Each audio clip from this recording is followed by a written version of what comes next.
Knock knock দরজায় দাঁড়িয়ে FIFA বিশ্বকাপ 2026 আরো একটা নতুন বছর, আর তার স্পেশালিটি এটা বিশ্বকাপের বছর যে কড়া নাড়তে শুরু করেছে আপনার দরজায়ও।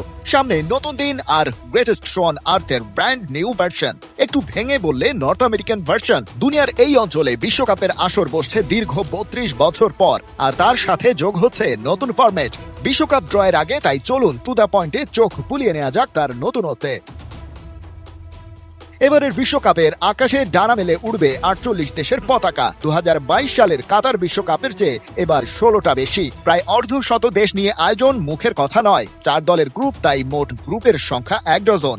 104 ম্যাচের সূচি তৈরি আগের চেয়ে বাড়তি পাওয়া যাচ্ছে 40টি ম্যাচ।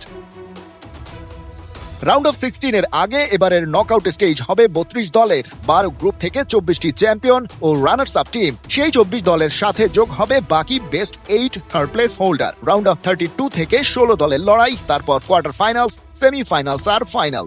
যে দলটা চ্যাম্পিয়ন হবে তাকে খেলতে হবে মোট 8টা ম্যাচ, যার মধ্যে 5টাই নকআউট।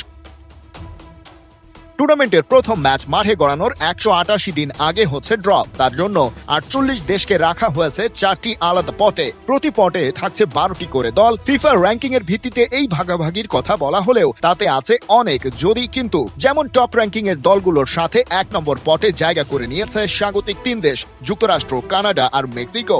আবার শেষ অর্থাৎ 4 নম্বর পটে প্লে অফ থেকে আসা 6 দলের সাথে এমন অনেক দেশ আছে যারা ফিফা র্যাঙ্কিং এর 3 নম্বর পটের কয়েকজনের চেয়ে এগিয়ে।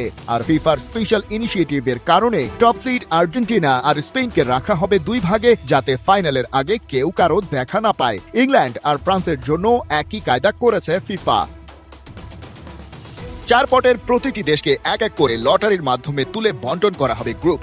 ড্র শুরু হবে 1 নম্বর থেকে। একে একে এ থেকে এল পর্যন্ত 12টি গ্রুপের জন্য তাদের নাম তোলা হবে।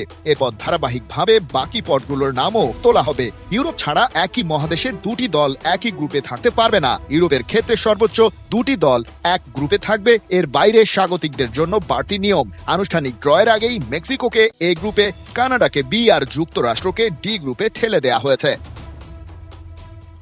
জমকালো এই ড্র অনুষ্ঠানের হোস্ট হিসেবে এবারে থাকছেন ইংল্যান্ডের সাবেক অধিনায়ক রিও ফার্ডিনান্ড। তার সাথে কো হোস্ট হিসেবে ব্রিটিশ জ্যামাইকান আন্তর্জাতিক ক্রীড়া সাংবাদিক ও নিউজ অ্যাঙ্কর সামান্থা জনসন। ওয়াশিংটনের কেনেডি সেন্টারের এই বিশেষ আয়োজনে বিশেষ আকর্ষণ ফিফার শান্তি পুরস্কার। প্রেসিডেন্ট জিয়ান্নি ইনফান্তিনো ড্রয়ের দিনই সেটা ঘোষণা করবেন, গুঞ্জন আছে।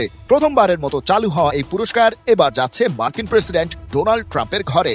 দেখা যাক কি হয়।